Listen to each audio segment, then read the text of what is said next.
Des vies ont été perdues. Des civils cambodgiens, y compris des enfants, ont été tués après que des tirs de roquettes thaïlandaises auraient frappé des villages près de la frontière. C'est déchirant. C'est inacceptable.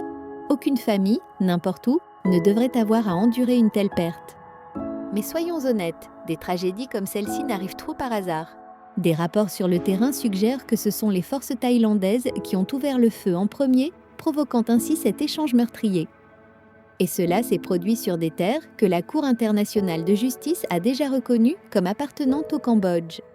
Rien de tout cela ne devrait sembler normal. Rien de tout cela ne devrait être balayé d'un revers de la main comme tel un simple accrochage frontalier. Ce n'est pas un jeu. Ce n'est pas une rivalité. Ce n'est pas un sujet à tourner en mème ou à applaudir en ligne. Et pourtant, c'est ce que certains font, traitant cette effusion de sang réel comme un sport. Ils marquent des points sur les réseaux sociaux pendant que de vrais signes et familles tentent des à leurs proches. S'il vous plaît, déposez les armes.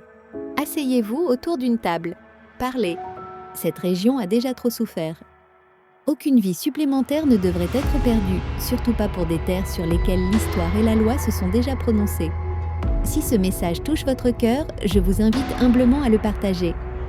Pas pour les likes, pas pour les vues, mais pour la paix, pour la vérité et pour toutes les familles des deux côtés qui veulent simplement vivre sans peur.